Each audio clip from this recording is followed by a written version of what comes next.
BRS parliament ఎన్నికల్లో పోటీ చేసే 4 అభ్యర్థులను ఖరారు చేసింది. ఈ జాబితాలో అనూహ్యంగా కొత్త వారికి చోటు దక్కింది. తెలంగాణలోని రాష్ట్రంలోని 17 పార్లమెంట్ స్థానాల్లో మెజారిటీ స్థానాలను దక్కించుకోవాలని బీఆర్ఎస్ ప్లాన్ చేస్తోంది.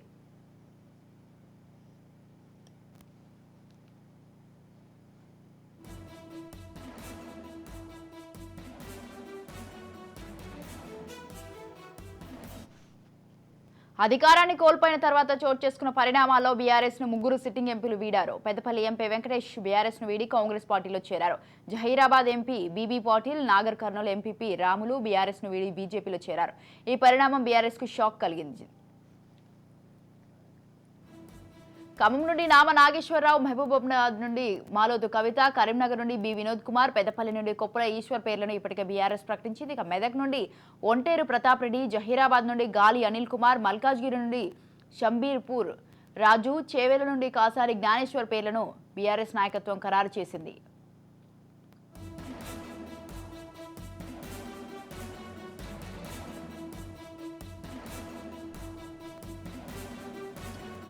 చేవేళ్ల పార్లమెంటు స్థానం నుండి సిట్టింగ్ ఎంపీ రంజిత్ రెడ్డి పేరును ఖరారైంది. అయితే రంజిత్ రెడ్డి మరోసారి పోటీ చేయడానికి ఆసక్తి చూపకపోవడంతో రంజిత్ రెడ్డి స్థానంలో జ్ఞానేశ్వర్ పేరును ఆ పార్టీ ఖరారు చేసింది.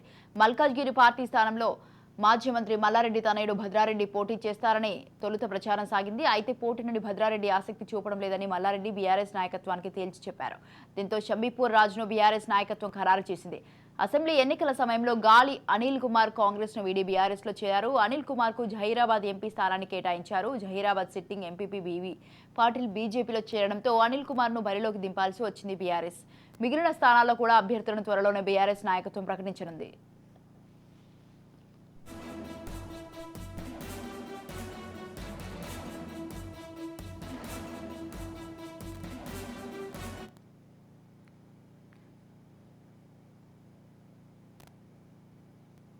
రైట్, ఈ విషయంపై పూర్తి సమాచారం అందించడానికి మా ప్రతినిధి మహేందర్ అందిస్తారు. ఎన్నికలు సమీపిస్తుండటంతో మొత్తంగా కూడా అధికార ప్రతిపక్ష పార్టీలన్నీ కూడా ఇటు ఎంపీ అభ్యర్థులను సెలెక్ట్ చేయడం అలాగే ప్రకటించడంలో చాలా బిజీగా ఉన్నాయని చెప్పొచ్చు. ఇక గత ఎన్నికల్లో జరిగినటువంటి ఇటు బీఆర్ఎస్ పార్టీ ముఖ్యంగా గత ఎన్నికల్లో జరిగినటువంటి పొరపాట్లు ఇప్పుడు ఎంపీ ఎలక్షన్లో కాకుండా 17 స్థానాలకు 17 కైవసం చేసుకునే ఉద్దేశంతో ముఖ్యంగా బీఆర్ఎస్ అభ్యర్థులపైన దృష్టి చెప్పొచ్చు. ఇప్పటికే కొన్ని చోట్ల అయితే మేము పోటీ చేయబోము అనేటటువంటి అభ్యర్థులు కూడా వెనకడుగు వేసిన పరిస్థితి కనిపిస్తుంది. సిట్టింగ్ నుంచి కూడా ఎక్కువ మొత్తంలో మేము పోటీ చేయమని తెలుస్తున్న నేపథ్యం కనిపించింది. సో దాంట్లో వారికి ప్రత్యామ్నాయంగా కొత్త వారికి కూడా టికెట్లు ఇస్తున్న పరిస్థితి కనిపిస్తుంది. ఇక మల్కాజ్గిరి లాంటి సీట్లు అయితే మాజీ మంత్రి మల్లారెడ్డి కొడుకు సైతం ఇస్తారని తను ఆశించినప్పటికీ అక్కడ కూడా కొత్త పేరు ప్రస్తావనకు వచ్చింది. మొదటి లిస్ట్ చూసుకున్నట్లయితే ఇప్పటికీ మల్కాజ్గిరి నుంచి షంబీపూర్ రాజు, చేవెల నుంచి కాసాని జ్ఞానేశ్వర్, మెదక్ నుంచి ఒంటేరు ప్రతాప్ రెడ్డి, జహీరాబాద్ నుంచి గాలి అనిల్ కుమార్, ఇలా కరీంనగర్ నుంచి బోయినపల్లి వినోద్ కుమార్, పెద్దపల్లి నుంచి కొప్పలపల్లి ఈశ్వర్, ఇటు ఖమ్మం నుంచి నామ నాగేశ్వరరావు, అలాగే మహబూబాద్ నుంచి మాలోత్ కవిత.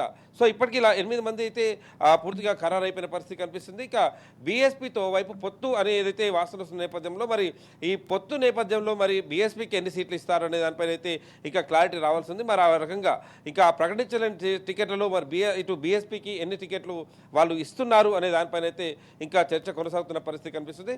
సో 17 స్థానాలు గెలవాలని అనే ఉద్దేశంతో ఇప్పటికైతే బీఆర్ఎస్ ఒక కృతనిశ్చయంతో ముందుకెళ్తున్న పరిస్థితి కనిపిస్తుంది. ఆ రకంగా నిన్న కరీంనగర్లో ఏర్పాటైనటువంటి సభ ఆ వేదికగా కూడా చూసుకోవచ్చు. మొత్తంగా కూడా ఒక కొత్త జోష్తో అయితే కేసీఆర్ వస్తున్న పరిస్థితి కనిపిస్తుంది.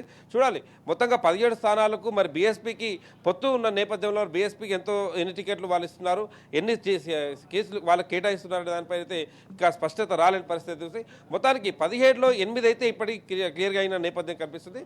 సో ఇంకా మిగతా వాటిపైన ఇటు బీఆర్ఎస్ అలాగే బీఎస్పీ కూడా దృష్టి సారించినట్టు తెలుస్తుంది. మొదట బీజేపీతో పొత్తు ఉంటుందనే మాటలు వచ్చిన నేపథ్యంలో అయితే ఇటు బీజేపీలోని కీలక వ్యక్తులు కూడా అటు సంఘం సంబంధించిన వారు కూడా బీఆర్ఎస్తో పొత్తు వద్దు అనేటువంటి విషయం కూడా చెప్పిన నేపథ్యం ఆ తర్వాత వీళ్ళు బీఎస్పీని కాంటాక్ట్ అయినట్టుగా కూడా తెలుస్తున్న వార్తలతో వచ్చిన పరిస్థితి కనిపించింది. సో ఏదేమైనా బీఎస్పీకి ఎన్ని టికెట్లు ఎన్ని సీట్లు కేటాయిస్తారు, అలాగే బీఆర్ఎస్ ఇంకా ఎన్నిట్లలో వాళ్ళు పోటీ చేయబోతున్నారు. మొత్తానికి అయితే 17లో 8 అయితే ఇప్పటికే ప్రకటించేసుకునే పరిస్థితి కనిపిస్తుంది.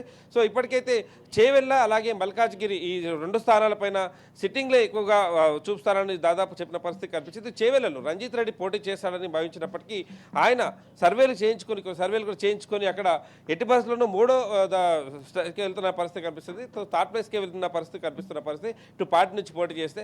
సో ఆ రకంగా తాను పోటీకి దూరం ఉన్నట్టుగా తెలిసిన నేపథ్యం. సో ఆ రకంగా చేవెళ్ళ పార్లమెంటరీ మీటింగ్ ఏర్పాటు చేసుకుని అక్కడ కాసాని జ్ఞానేశ్వర్కు ఆ టికెట్ అయితే ఇచ్చిన పరిస్థితి కనిపిస్తుంది. సో చూడాలి మరి 17 స్థానాల్లో మరి ఈసారి బీఆర్ఎస్ ఎన్ని కైవసం చేసుకోబోతుంది. పార్టీలో పూర్తిగా మొత్తంగా ఇప్పటికే చాలా మందికి కూడా పార్టీ వీడుతున్న పరిస్థితి కనిపిస్తుంది. ఏ నియోజకవర్గం చూసినా ఇటు గ్రేటర్లో చూసినా బీఆర్ఎస్ పార్టీ నుంచి పెద్ద మొత్తంలో ఇటు కాంగ్రెస్ బీజేపీ వైపు వెళ్తున్న పరిస్థితి. సో ఈ నేపథ్యంలో 17 స్థానాలకు 17 గెలుస్తామనే కాన్ఫిడెన్స్ అయితే ఇటు బీఆర్ఎస్ చెప్తున్న నేపథ్యం. సరే చూడాలి మరి ఫైనల్గా ఎవరిది విజయం, ఎన్ని సీట్ల వాళ్ళు ఇస్తారనే దానిపైన. రైట్.